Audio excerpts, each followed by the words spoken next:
160억 년 전 우주 대폭발. 태초는 거대한 혼돈이다. 소행성들이 충돌을 거듭하며 태양계가 모습을 갖춰간다. 그리고 원시지구. 뜨거운 용암이 쉼없이 분출하며 지각을 형성하고 열기가 식어내린 붉은 바다는 지구의 생명력을 깊숙이 감춘 채로 40억 년의 시간을 기다린다.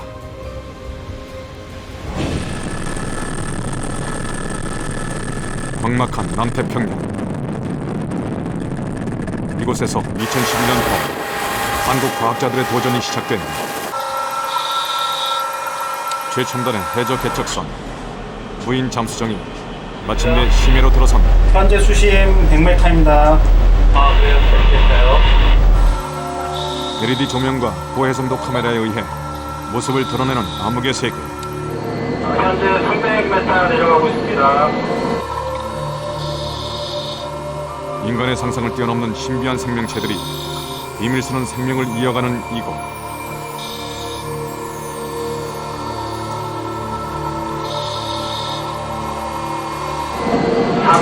지금 바닥이 보입니다.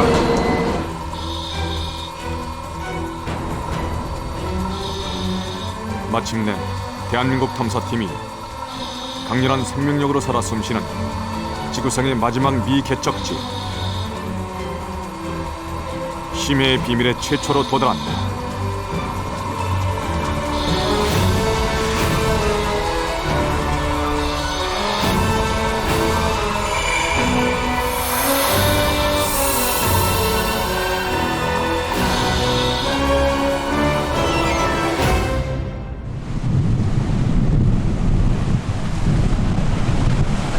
지구 반대편 뉴질랜드의 티마루항.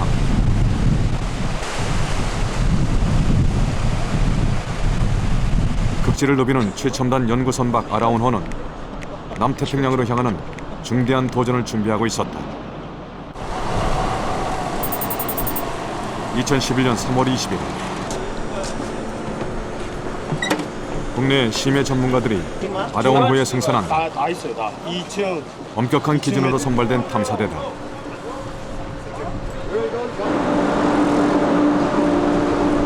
이어 수천 미터 심해를 탐사할 첨단 장비가 아라운호에 장착된다. ROV 무인 잠수정은 원격 조정을 통해 심해 탐사를 수행하는 수중 로봇이다. 지상의 100배를 넘나드는 무거운 수압을 버티는 몸체에 최신 탐사 장비들이 장착된 ROV는 미국, 일본 등의 해양 강국에서만 사용되는 최첨단 잠수정이다. And compared to other vehicles used for ocean construction, oil and gas industry, this has much better lighting. Our camera has a full 110-degree wide field of view, and no other vehicles in the world have such camera. ROV의 움직임은 선박에서 조정되는데 조정사는 기판 조작을 통해 고해상도 카메라의 시야를 실시간으로 조정한다.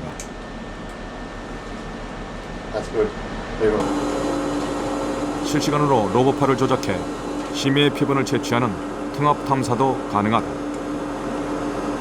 이 진일보한 시스템은 국내 최초로 이번 탐사에 도입됐다. 기존의 탐사는 배 위에서 그 카메라를 보고선 그 다음에 나중에 샘플링을 하는 좀 이원적인 방법이었습니다. 그렇지만 이번에는 그 ROV라고 하는 일종의 로봇을 이용해 가지고 직접 눈으로 보면서 바로 샘플도 채취하고 또 거기서 우리가 필요로 하는 정보를 얻을 수 있는 그러한 아주 그 해저면에 근접된 그러한 그 탐사를 수행할 수 있다는 게 아주 큰 차이점이고요. 드디어 넓은 남태평양으로 출항하는 탐사대. 뉴질랜드 대지진으로 인해 예정일보다 3일 늦어진 출발이었다. 스톱버! 탐사팀이 향하는 목적지는 남태평양 한가운데에 위치한 섬나라 통가공화국 근해. 통가로부터 350km 떨어진 해역으로 한국이 독점적인 탐사권을 획득한 것이다.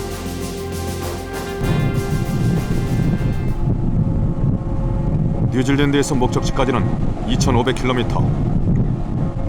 아라온호로도 5일이 걸리는 거리다. 하지만 이번 탐사는요, 우리가 선상에선 매일 밤늦게까지 회의가 이어졌다. 제일 아래층에 있는데 그것이 어떠한 중들이 탐사팀을 이끄는 주역은 총 4명이다. 위치 제어 장치가 굉장히 확실. 총 책임을 맡은 해저광물자원 탐사 전문가 이경용 박사. 그 지구 내부와 태양 해저 지각의 전체적인 시스템을 연구하는 김정욱 박사. 그냥 이곳에 굉장히 많이 존재하고 해저 금속 자원 발견의 임무를 맡은 박상준 박사. 닥터 밴드오버하고 같이 해저 생물을 탐사할 주세정 박사로 이들에게 이번 탐사는 일생일대의 기회다. 달이나 화성의 지도들은 굉장히 잘 알려져 있는데 해저에 관한 지도들은 거의 알려져 있지 않거든요. 그런 해저에 저희들이 그 무인잠 추정을 넣어서 해저 밑바닥을 본다는 것 자체가 저로서는 우주 탐사라는 그런 기분이 들고 그럴 정도로 출항 4일째. 통가 주변 해역에 허리케인이 발생했다는 소식이다. 4m 가까운 높은 파도. 탐사팀의 안전을 위해서는 항로 수정이 불가피하다. 뉴질랜드 대지진에 이어 닥친 또 하나의 심각한 악재다.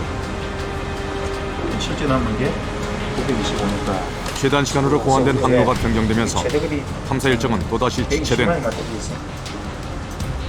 현재 위치가 아라온호의 선장은 지체 시간을 최대한으로 줄이기 위해 고심을 거듭했다.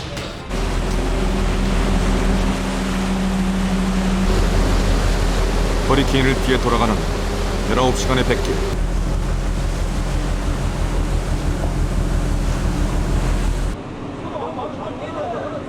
탐사팀은 시간을 절약하기 위해 24시간 탐사 체제로 돌입했다. 여러 개의 시료 채취기를 해저에 넣어 수심별로 해수를 채취하는 CTD 작업.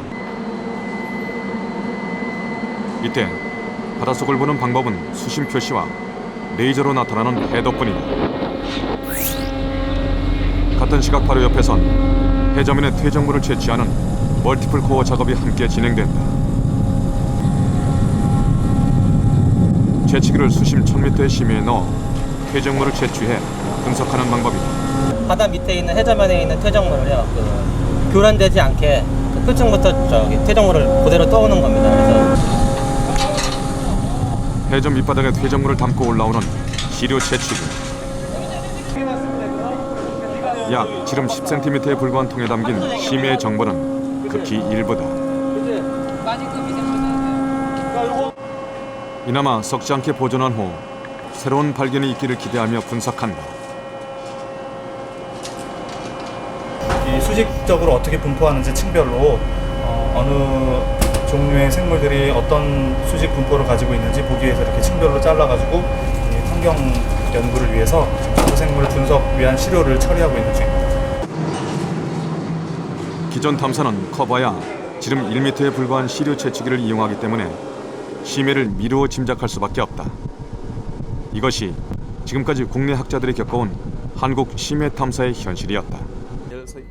1km, 1000m에서 이제 1m짜리로 바닥을 한번 이렇게 붓는다는 것이 그 스케일로 이렇게 비교해 봤을 때 얼마나 이게 정확도나 이런 점에서 그러다 보면 실제적인 어떤 부분만을 전체를 못 보고 부분만을 보게 되는 어떤 그런 오류를 범할 수도 있고 사실은 또 자세하게 더 보지도 못하는 거고. 출항 6일째. 마침내 탐사권 확보 지역에 도착했다. 탐사팀은 곧바로 무인 잠수정 ROV를 가동하는 작업에 착수했다. 연구인생 10수년에 처음으로 만난 본격적인 심해 탐사의 시간이다. 우리나라에서 최초로 지금 하고 있는 일이라서 자부심이 굉장히 큰데 지금까지 지나온 과정이 너무 이제 태풍도 있고 지진도 있고 해가지고 굉장히 늦어지는 바람에 걱정도 많이 되고 그래서 여러 가지 안 좋은 일이 많았는데 앞으로는 날씨도 좋고 좋은 일만 좀 계속되기를 진짜 기도하는 마음으로 있습니다. 드디어 케이지에 실려 바다로 들어서는 ROV. 해저면에 근접한 후 ROV는 케이지에서 나와 밑바닥을 수평 이동하게 된다. 심해로의 첫 번째 도전은 성공할 수 있을까? 입수와 동시에 잠수정에 장착된 카메라가 고해상도의 화질을 실시간으로 전송하기 시작한다. 하강 속도는 10분당 150m. 서서히 모습을 드러낼 심해를 고대하며 회의실의 모니터 앞에 자리한 탐사팀은 최고조의 긴장 상태를 겪고 있었다. 마침내 1차 목표 지점인 수심 400m에 도달한다. 네, 저기 지금 현재 수심은 406m 정도 되고 있습니다. 네, 그리고 USL 지금 잘 들어오고 있네요. 다른 저기 메탄, CO2도 다른 센서들 전부 정상적으로 잘 들어오고 있습니다. 플랑크톤과 부유물이 조명을 받아 보입니다. 눈처럼 빛나는 마린 스노우. 그 아래로 해저 밑바닥이 서서히 모습을 드러낸다. 경사진 피탈. 심해에 위치한 해저선의 사면이다. 언뜻 불모지처럼 보이는 이곳에서 생명체가 발견된다. 금론돔이다.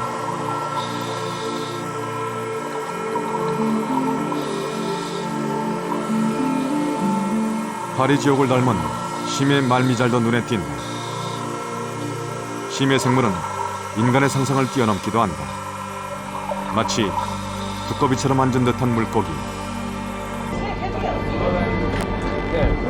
바다 두꺼비라고도 불리는 점심뱅이다. 지금까지 외국의 도감을 통해서만 보았던 신비한 해저 생물.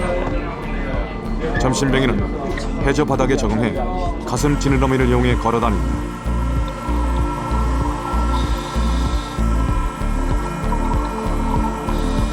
지상보다 400배나 무거운 수압이 짓누르는 해저는 심해 생물들의 세상이다.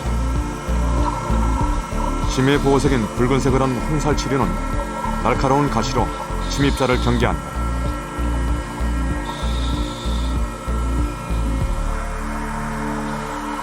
오랫동안 비밀에 쌓여 있었던 심해. 탐사팀은 비로소 지구가 간직한 태고의 비밀에 한 걸음 다가섰다.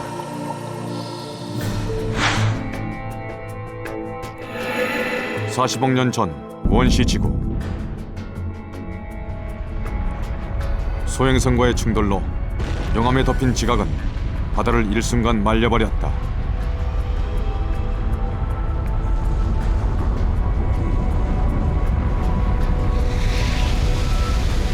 소행성의 파편이 만들어낸 달 아래 열기는 식으면서 빗물이 되어 내리고 거대한 바다가 만들어졌다.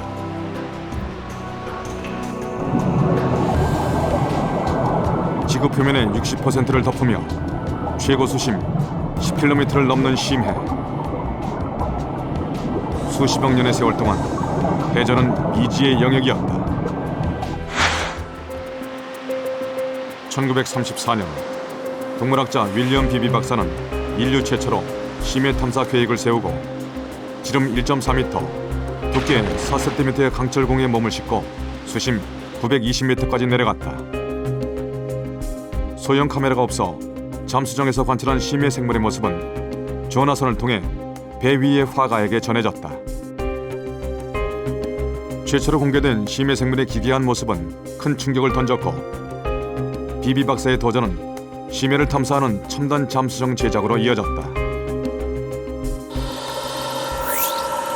1960년대 중반 미국에서 유인 잠수정 엘빈이 만들어진 이래 프랑스, 일본 등의 해양 강국이 차례로 잠수정을 만들고 심해 탐사에 나섰다.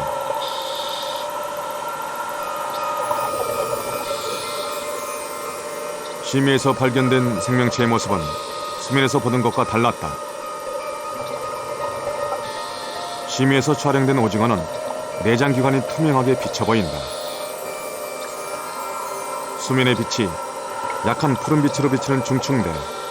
이곳엔 투명한 몸체를 가진 생물이 많다.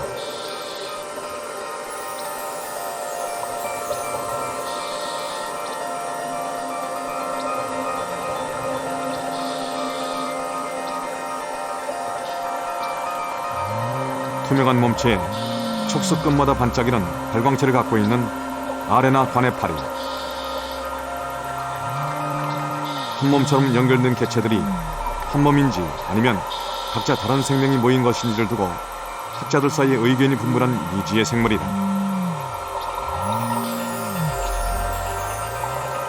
이곳 생물의 또 다른 특징은 크게 발달한 눈이다. 올빼미 물고기의 큰 눈은 빛의 양이 매우 적은 심해에서도 최대한 많은 빛을 모으기에 유리한 구조다.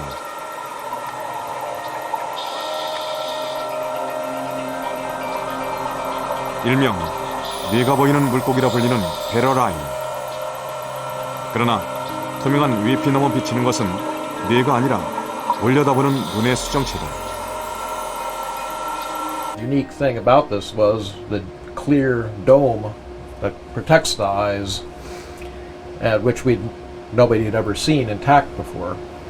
Imagine the animal's looking up and sees something glowing above it, and the animal's facing up while it's still looking up, and comes and eats that particle that it sees in front of it.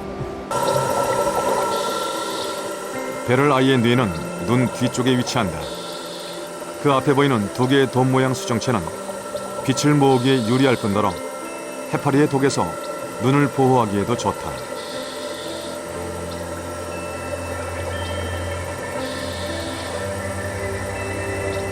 척박한 심해 환경에서 표층 생물의 부유물인 마린 스노우는 심해 생물들에겐 귀중한 먹이원이다.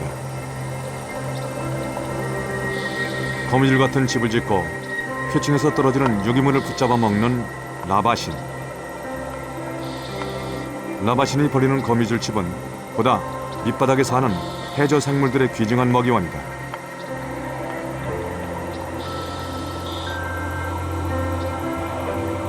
특징적인 귀를 휘날리며 유영하는 비치볼 크기의 덤버 문어.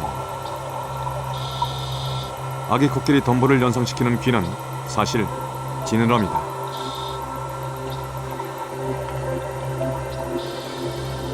커다란 푸른 눈을 가진 뱀파이어 오징어는 박쥐 날개처럼 막으로 연결된 다리를 갖고 있는데 천적이 나타나면 몸 안팎을 뒤집어 달아난다.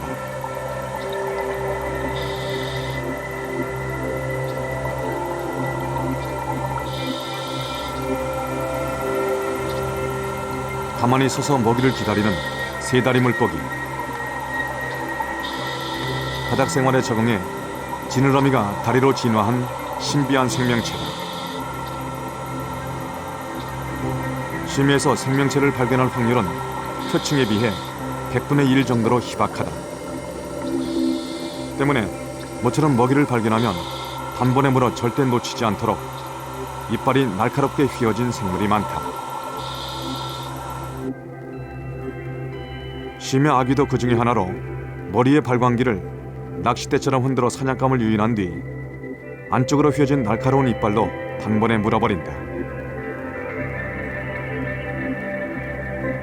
짝짓기를 할 때도 마찬가지로 작은 수컷은 암컷을 만나면 배를 물고 떨어지지 않는다. 몸집에 비해 큰 입과 이빨을 가진 심해어. 그들의 괴기스러운 모습은 황량한 심해 환경에 적응한 놀라운 진화의 산물이다.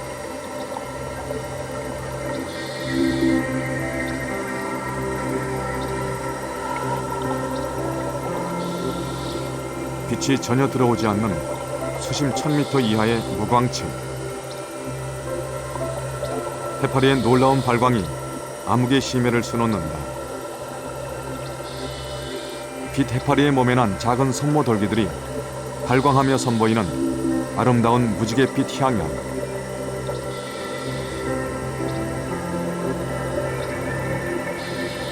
암흑의 심해에서 다른 생물들과 의사소통을 하기 위해 발광 시스템을 진화시킨 결과다.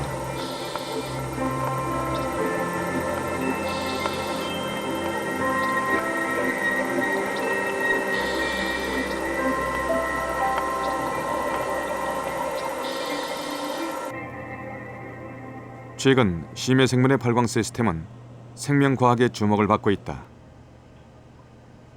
심해 생물이 합성하는 발광 물질을 응용한 생명과학 연구는 2008년 노벨상을 받을 정도로 첨단 과학으로 인정받는다. So if you want to map the nervous system of an animal, you can put this gene in near where the nervous system genes are, and the nervous system will be lit up with green fluorescence. You could visualize where all the tumor cells are in an organism without actually having to sacrifice it. And so in the living animal, you can see the progression of a treatment by looking for the fluorescence that's associated with the tumor cells. So all these applications that have come from this protein that was originally in a jellyfish and the genes that were taken out of a jellyfish. 미국을 대표하는 해양 연구소 우주홀.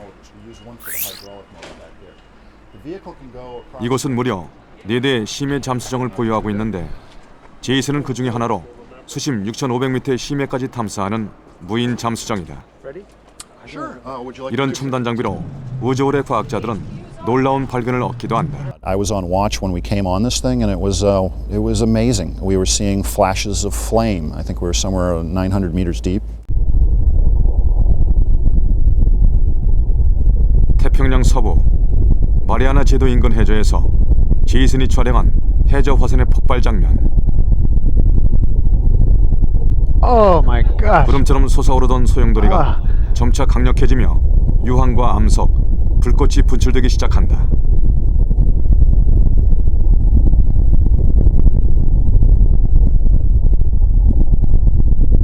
(3년간의) 지속적인 탐사 끝에 탐사팀은 환태평양 조산대에 화산 폭발을 목격한 최초의 인류가 되었다. But we went and we sampled for 8 or 9 days that same volcano, 12 hours a day, and it never got old to look at this thing. It was spectacular. The lava flows happening underwater, the explosions. 1980년대 중반 세간의 화제가 되었던 신선한 타이타닉호의 선체 발견. 우주홀 연구소는 4대의 잠수정을 활용해 인류의 미래를 바꿀 심해 탐사의 역사를 만들어가고 있다. A little phrase that says when you turn on the lights down underneath the ocean, you will always see something new. You'll find on the seafloor new minerals, or in the seafloor new minerals. Every time we go down, new species are discovered. One of those species may be the cure for Alzheimer's or some other disease. The deep sea also is a challenge to get to. 남태평양 심해 탐사 둘째 날. 수심 400m까지의 시험 탐사에 성공한 탐사팀은 이제 본격적인 심해 탐사를 눈앞에 두고 있었다. 98m입니다. 20분이 지났을까. 예정대로라면 수심 300m의 중층 수역이 나와야 하는데 ROV에서 전달되는 화면에 변화가 보이지 않는다. 한 지점에 멈춰선 수심 표시. 무슨 일이 생긴 걸까?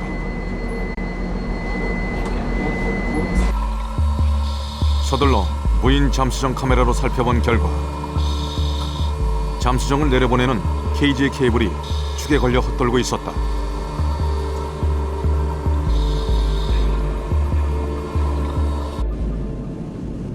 결국 146m 지점까지 들어간 케이지는 그대로 인양됐다.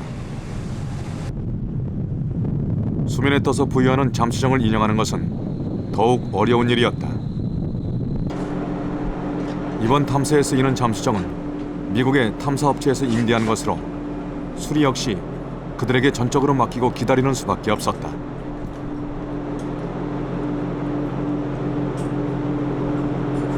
We had a mechanical failure of the chain which spools in the tether. So when the vehicle left the cage, as soon as it left the cage, this chain broke and we couldn't pull the vehicle back in the way we had hoped. 2시간여의 수리 끝에 탐사가 재개됐다. 수심 400m 지점까지 문제없이 내려간 상황. 케이지에서의 분리도 별탈 없이 이루어졌다. 그러나 또다시 이상이 발생했다. 내려가던 잠수정이 그대로 멈춰선 것이다. 조사 결과 케이지와 잠수정을 지탱하는 크레인에 과열 신호가 포착됐다. 자칫하면 케이지와 잠수정을 모두 잃을 수도 있는 긴박한 상황이다.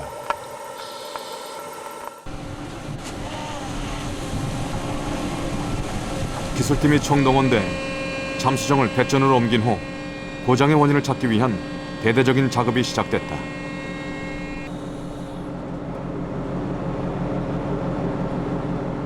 아주 작은 결함으로도 큰 고장을 일으킬 수 있는 무인 잠수정.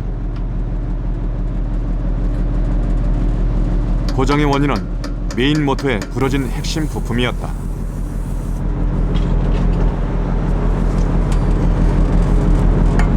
Is your problem ready?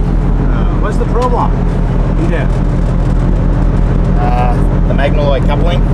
It's just deteriorated.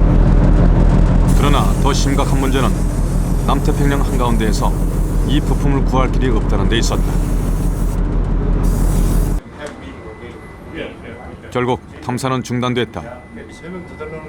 서로 책임 공방을 벌여도 답은 나오지 않는 회의. 그러나 연구원들의 의지는 확고했다.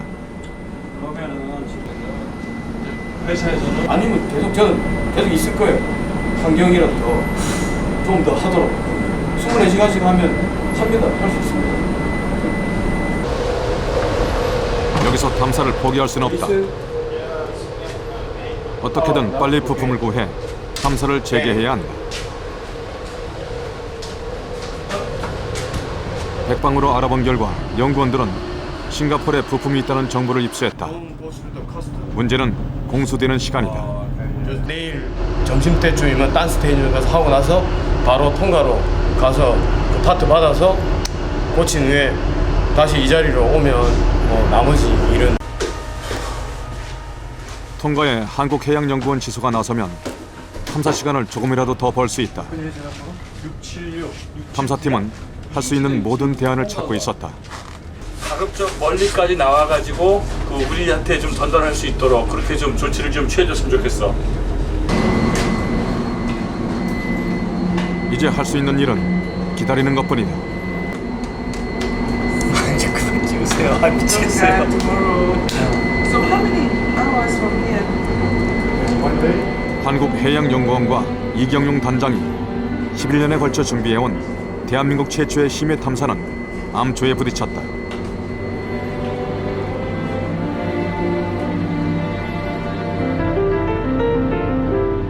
그러나 어차피 처음부터 순탄치 않은 길이었다. 무인 잠수정을 운영할 장비와 인력, 그 어느 것 하나 충족되지 않는 국가적 현실과 싸우며 탐사팀은 여기까지 왔다. 그 어떤 분들은 우리가 너무나 안 갖춘 그 인프라 속에서 이런 일을 한다는 게 무리 아니냐 그런 말씀을 많이 하십니다. 그래서 그런 생각을 많이 했습니다. 내가 진짜 너무 과욕을 부린 거 아닌가. 그래서 좀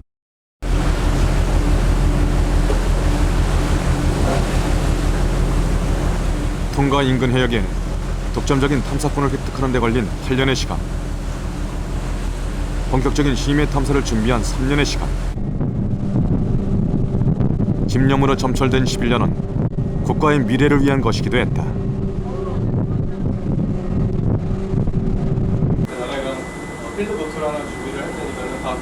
이번 탐사의 가장 중요한 임무, 그것은 해저 광산을 찾는 일이다. 스케일이. 근데 지금 여기 부서지는 것이 침리예요. 근데 우리는 바닥을만 보고 영어로 다녀가지고 침리라 표현하는 심해의 굴뚝은 해저에서 뜨거운 물이 솟아나오다 굳어져 만들어진다. 1977년 갈라파고스 제도에서 최초로 발견된 열수 분출구는 세계적으로 비상한 관심을 모았다. 열수 분출구의 뜨거운 열수가 지각 깊숙한 곳에 금속을 녹여내 지각으로 퍼올리기 때문이다.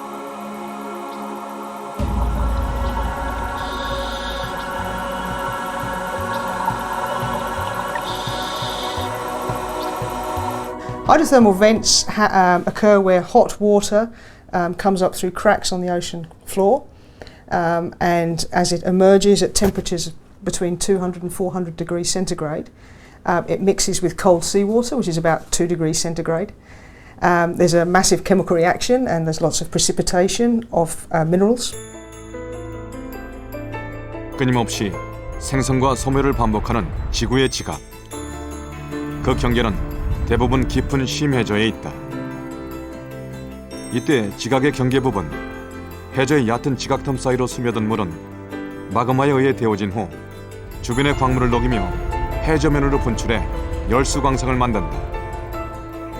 금속 성분이 그냥 지각에 쭉 퍼져 있으면 저희들한테 아무런 도움이 되진 않죠. 한 곳에 농집이 돼야 되는데 그 한 곳에 농집이 된다는 것은 마치 저희들이 뜨거운 물에다가 설탕을 타고 식히면 그 설탕이 침전을 하게 되겠죠. 그 침전한 그 덩어리들, 그것들이 모여 있는 것들이 금속이라고 생각하시면 그것이 저희들한테 광산이 되는 겁니다. 열수가 만들어내는 광산, 열수광산은 처음부터 탐사팀의 목표였다. 2008년 대한민국의 이름으로 독점 탐사권을 획득한 25,000평방미터의 해역. 이 지점을 선정하기까지 탐사팀은 통과 해저 지각의 경계면 10평방킬로미터의 해저를 레이저로 훑었다.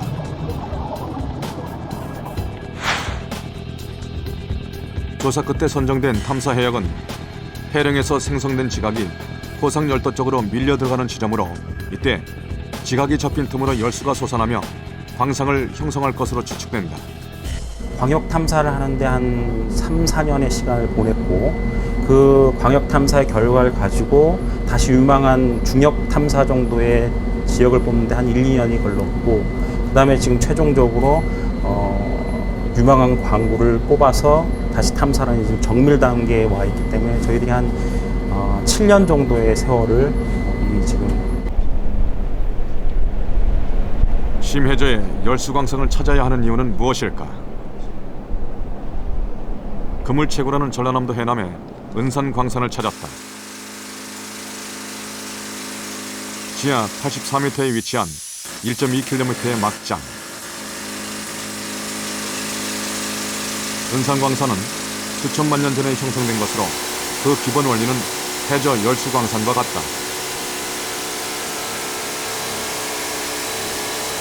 이곳엔 수천 년 전 화산 폭발의 흔적이 있는데 화산 바로 밑에 얕은 지표면에서 마그마에 의해 데워진 열수가 광맥을 형성한 것으로 보인다. 육안에 안 보여서 찾기가 힘들지만은 그래도 이런 그 여기 하얗게 그 뭐 맥상으로 이렇게 그 보이는 곳이 이제 그 석영이라는 강물인데 이런 석영맥들은 이제 열수광산의 하나의 증거가 됩니다.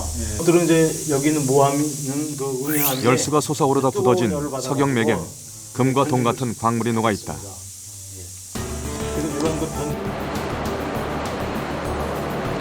2002년부터 채광을 시작한 은산광산에선 금광석 1톤당 평균 7g의 금을 얻는다. 수백만 년의 지각 변동을 겪으면서 성분이 변형되거나 다른 암석과 섞인 경우가 많다.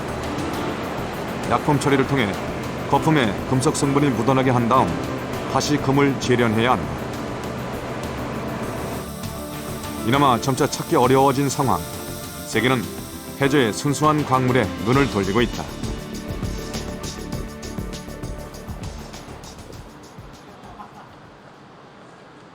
세계적인 광업 국가 호주의 국책연구소.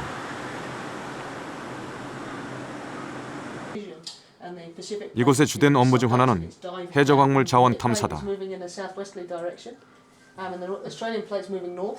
이미 여러 차례 남태평양을 탐사해 여러 가지 표본을 채취해 왔다. The ones we find on the seafloor now tend to be higher grade because they're undiluted, because they are forming in situ. The ones that are on land tend to have been through hundreds, if not thousands of millions of years of burial and folding and heating up and deformation, we call it. So they tend to have been perhaps recrystallized, and so they tend to be mixed in with other minerals. Yeah, so the ones on the seafloor now are the raw product. They're pristine. 유인 잠수정 신가이 6,500과 최신 무인 잠수정을 보유한 일본은 이미 1975년에 심해 광물 탐사를 시작해 유망 지역의 탐사권을 획득해왔다.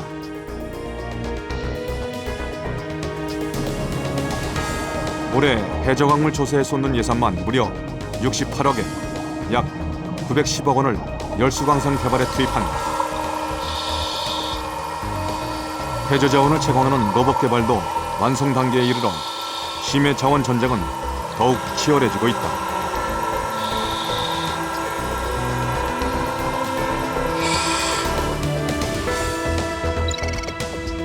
열수광산 요망지인 퉁가 인근은 특히 세계가 주목하는 곳으로 해양연구원은 탐사권을 획득하기까지 넵튠, 노틸러스 등의 심해 개발업체와 치열한 경쟁을 겪어야 했다. 탐사권 확보 경쟁이 지금 굉장히 치열한 상태입니다. 지금 그 해외 민간 기업 같은 경우는 그 쉽게 얘기해서 해저 열수광산이 나올 만한 데는 다 자기네들이 그 차지하려고 모든 지역을 다 탐사권을 신청한 상태고요. 물론 그 중에서 탐사권을 받은 지역도 있고 아직 못 받은 지역도 있고 그러한 그 사람들의 움직임을 저희가 2006년도부터 파악을 했어요. 그래가지고 2007년도에 이제 탐사권을 신청을 해서 2008년도에 따게 되는데 그 과정에서 당연히 경쟁이 붙었었죠.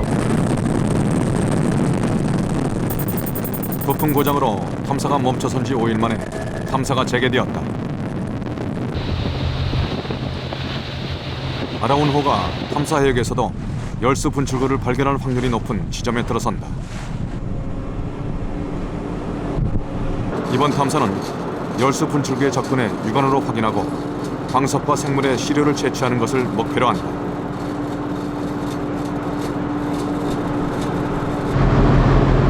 드넓은 대양에서도 몇 미터 오차 범위 내로 위치를 제어하는 아라운호. 탐사 지점은 정확하다. 그러나 열수광상의 발견은 누구도 장담할 수 없다. 바다에서 열수광산 찾는 거는 서울 한복판에서 김아무개 찾는 것처럼 어렵습니다. 왜냐하면은 그 굉장히 광활하고요. 그다음에 이 해저 열수광산이 그 존재하는 사이즈가 지금까지 크다고 한 게 400m 표면적이 그 정도밖에 안 됩니다. 제 생각에는 아마 달 지각에서 지각 하부에서 어떤 지하 자원을 찾는 거랑 똑같다는 생각이 듭니다. 지금 현재 우리 지구의 해저면의 지도는 상세한 지도는 거의 작성이 되어 있지가 않습니다. 그래서 그런 작성이 되어 있지 않는 지도를 가지고 보물섬을 찾는다는 것이 상당히 어려운 거죠.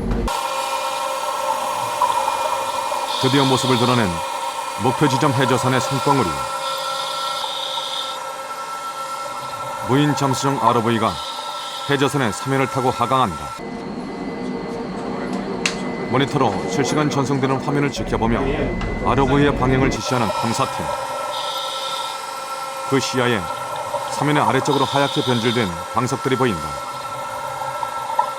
하얀 부분은 해저 열수에 의해 현무암이 변질된 흔적. 이 어딘가에 열수 분출구가 존재한다는 증거다.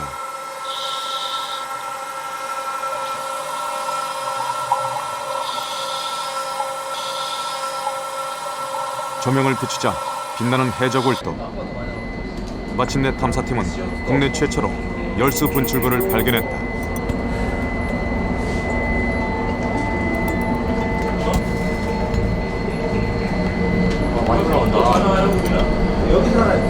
노란 황이 서린 굴뚝 꼭대기에서 열수는 끊임없이 분출하고 있다. 이곳이 심해의 밑바닥, 쉼없이 고동치는 지구의 심장이다.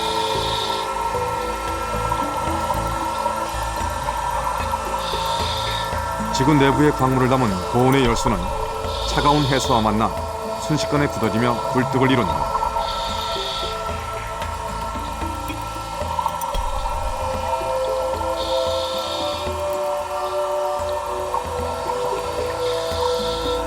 새로운 자원이 생성되고 있는 살아있는 지구의 모습.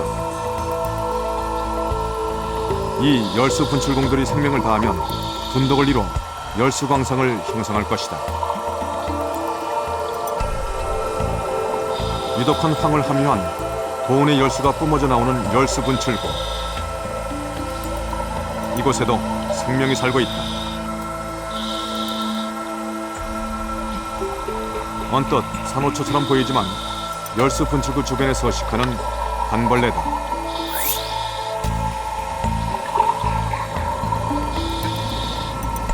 관벌레는 끊임없이 붉은 아가미를 여닫으며 열수를 들이마신다.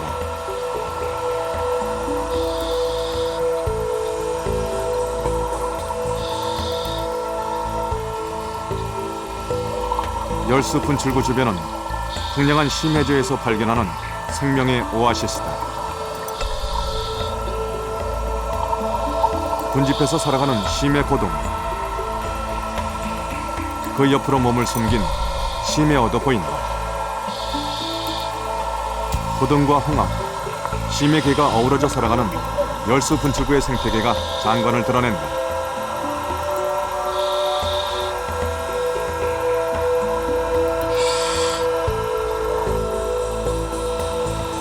알려진 생명의 서식 한계는 미생물의 경우에도 170도씨.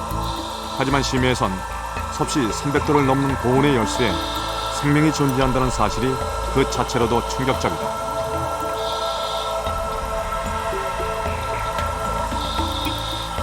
게다가 햇빛이 전혀 들어오지 않는 심해. 별다른 먹이원이 없을 뿐더러 주변엔 유황이 가득할 뿐이다.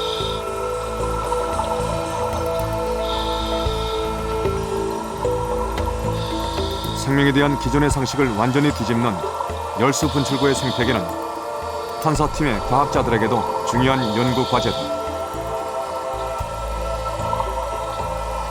열수 분출구는 그 에너지의 기원이 그 분출구에서 나오는 화학 물질에 있습니다. 일반 생태계는 다 태양에서 태양광에 의한 에너지지만 그 생태계를 구성하는 먹이망이라든지 아니면 그 생물들이 가지고 있는 특성들이 지금 현재 알고 있는 거하고는 완전히 다를 것입니다. 미국 우주홀 연구소의 생물팀 연구실.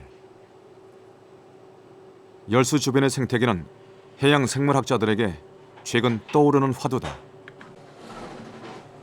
This is a tube of a tube worm called Riftia, which is the large tube worm that was found at the East Pacific vents. It can grow up to 2 meters in size, and this organism potentially could be only a year old. They grow very, very rapidly. 관벌레는 어디서 양분을 섭취하는 걸까? 해부 실험 결과 학자들은 관벌레엔 잎과 위장주차 없다는 사실을 밝혀냈다. 관벌레의 내부를 채운 건 박테리아 주머니로 안에선 유황과 같은 노란 물질이 발견된다.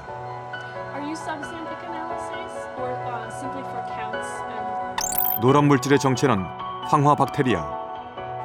열수 분출구에서 나오는 황화수소로 영양물질을 합성해 관벌레에게 제공하는 박테리아다.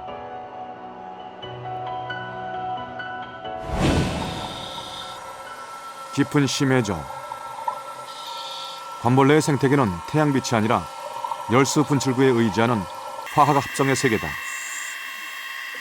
붉은 아가미로 유독한 황화수소를 들이마시는 관벌레는 열수 분출구가 생겨나면 가장 먼저 자리를 잡는 생명체로 지상의 식물과 같은 역할을 한다. 관벌레가 먼저 자리를 잡으면 뒤이어 미생물과 홍합 등이 자리를 잡는다. 홍합은 자체적으로 황화 박테리아를 내부에 배양하며 때로는 미생물도 먹을 수 있다.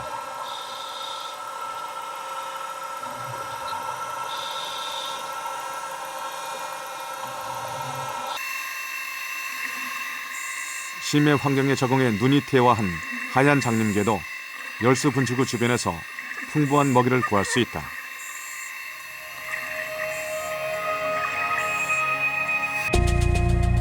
이 생태계는 열수 분출구의 생성과 함께 나타났다가 열수가 멎으면 종말을 고한다.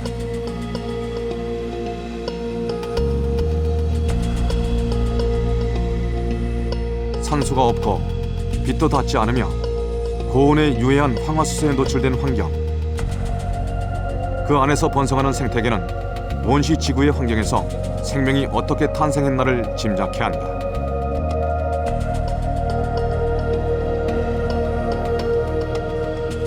especially considering that early Earth probably had seafloor spreading type processes going on. So hydrothermal vents, or at least hot submerged habitats, probably existed. And microbes were most likely the first life forms. Could have happened underwater at depth.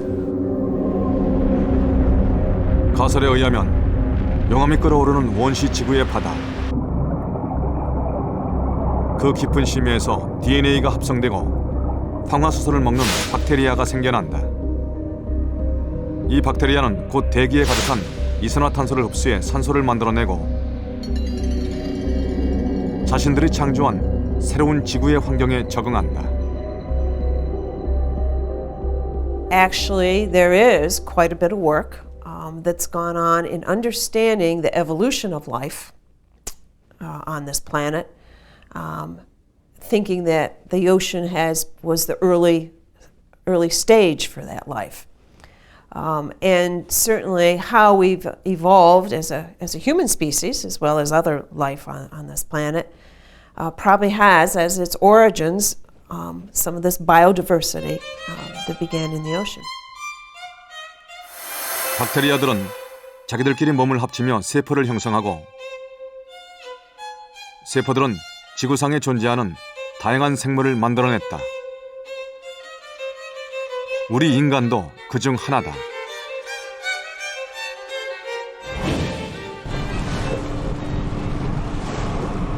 탐사는 점차 속도를 높여가고 있었다. 열수 분출구의 생태계는 생명의 기원을 밝혀낼 중요한 단서다. ROV에 장착된 정교한 로봇팔로 관벌레를 채취하는 탐사팀. 바구니에 담겨 심해저 밑의 관벌레는 지상으로 옮겨진다.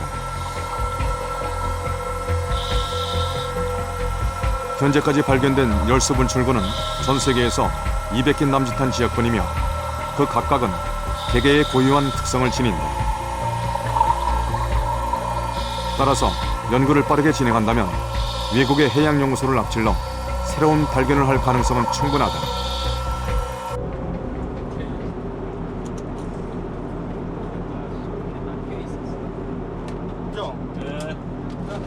수면에 올라온 관벌레. 어렵게 구한 관벌레와 미생물의 시료에서 DNA를 밝히는 중요한 시료가 만들어질 수도 있다. 탐사팀의 생물 분야 전문가들은 이번 탐사를 통해 세계 수준의 연구를 진행할 수 있다는 기대감에 부풀고 있었다. 무엇보다 본격적인 심해 탐사의 소중한 경험을 얻었다. 최초로 하는 일이라서 경험도 없고 해서 기대는 아직 미치진 못해요. 근데 제가 봤을 때는 우선 하루하루 굉장히 빨리 우리가 샘플 채집하는 거라든지 아니면 새로운 것들을 많이 발견하고 있기 때문에 처음에 기대 끝날 때는 거의 부응할 거로 보고요. 탐사 8일째.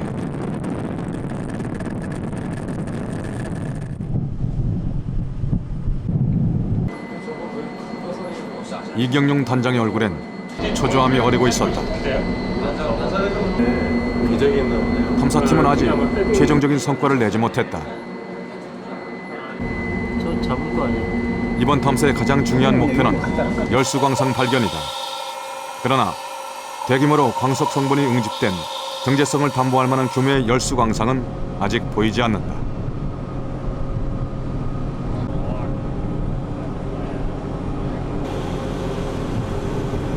하지만 곧 희망적인 징조가 포착됐다.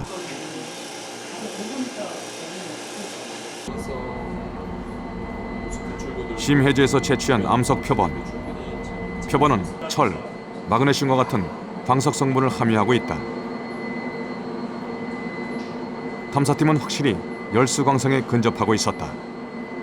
지금 이제 기대했던 지역, 기대했던 것과 유사한 형태를 지금 확인을 하고 있고요. 지금 더 고무적인 것은 저희가 그 주변에 전에 이제 알지 못했던, 전에 생각했던 것과는 달리 더 많은 어떤 광채들이 이 주변에 분포하고 있을 것으로 지금 파악이 되고 있거든요. 이쪽에서 이제 더 될 것 같으니까는 잘 25,000평방미터의 탐사 해역에서 이제 남은 지역은 해저선 몇 개뿐.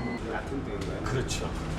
할수록 탐사팀의 희망은 수심 1000m 지점에 해저선 한 곳으로 집중됐다. 형체가 아주 성처럼 생기고.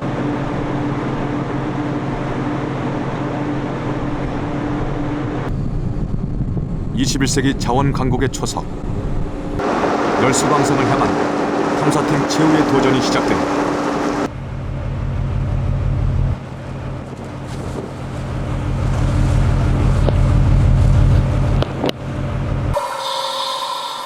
조정실에선 박상준 박사가 무인 잠수정을 예상 지점으로 인도한다. 현재 대합 97m, 베스미티 98m입니다.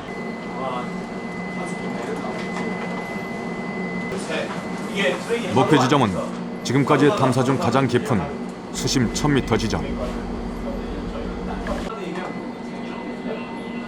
탐사팀은 오랜 선상 생활의 고단함도 잊은 채 숨죽여 모니터를 주시한다.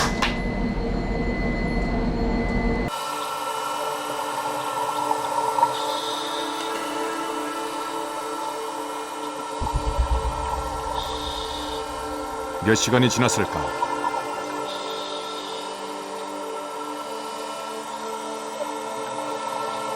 멀리서 희미한 성체가 눈에 들어온다. 상당한 규모의 열수 분출구다.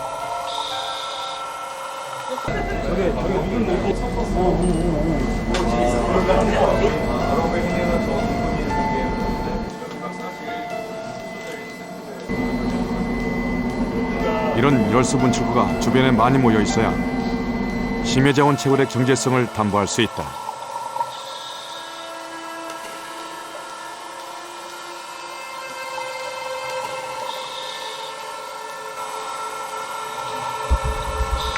해저선 한 곳에 집중된 열수광선 탐사는 열흘 넘게 계속됐다.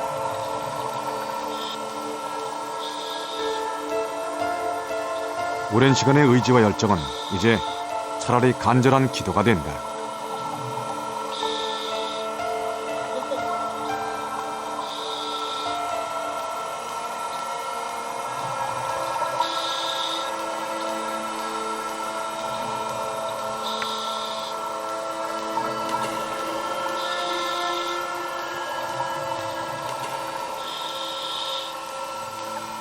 이번 탐사 뒤에는 정부와 대기업들이 연계한 컨소시엄이 있다. 자원 탐사의 후발곡으로 10년 후에 해저자원 채굴을 바라보는 국가적 사업.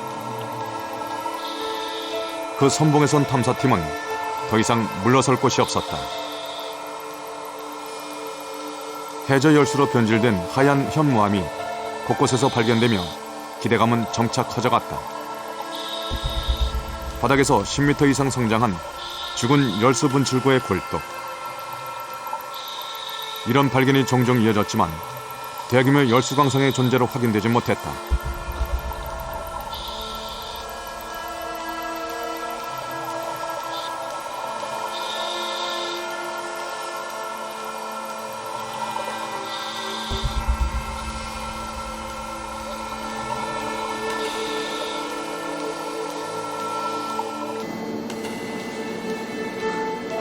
희망과 절망이 교차하던 최후의 탐사. 그 11일째 되는 날. 피로와 긴장으로 굳어졌던 탐사팀의 얼굴에 희망의 빛이 서린다. 2011년 4월 18일 탐사팀은 마침내 대규모 열수광선을 발견했다. 열수 분출구가 허물어져 생긴 둔덕. 레이저로 크기를 조사하자 표층에서 무려 20m 이상 발달한 것이 확인됐다. 탐사전의 기대를 훨씬 뛰어넘는 규모다.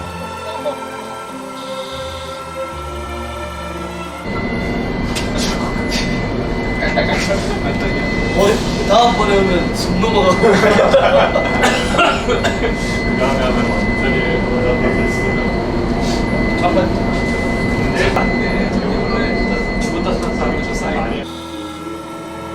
열수광선의 둔덕은 100m 이상 계속됐다.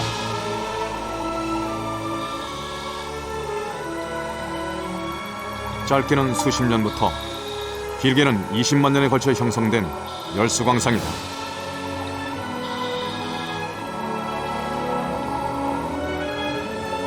단단하게 굳어진 암석은 열수 분출구가 활동을 끝내고 지구의 자원을 탄생시켰음을 증명한다. 남은 것은 경제성 조사다. 해저 1000m에서 채취한 열수광산 광물의 표본. 대한민국의 첫 번째 열수광상은 경제성 높은 금속들을 다량 함유하고 있다.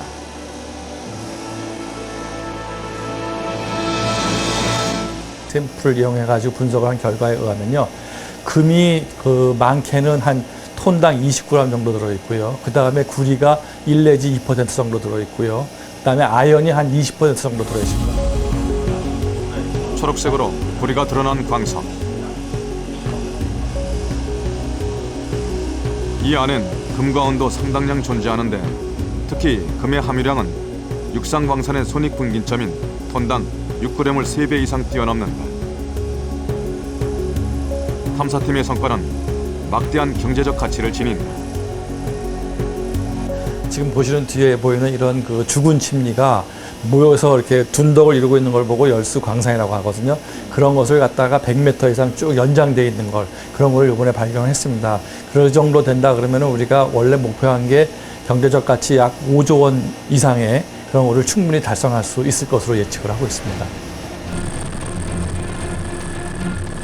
지구의 비밀을 품고 끝없이 고동치는 바다. 국가의 미래를 걸고 대양으로 나아간 첫 번째 탐사의 여정이 끝나간다. 인프라가 부족한 현실에 맞서며 대한민국 심해 탐사의 첫 장을 성공적으로 마무리한 연구원들. 2011년 말 그들의 도전은 2차로 이어진다. 아직도 많은 비밀을 감춘 암흑의 해저. 심해로의 도전은 멈추지 않는다.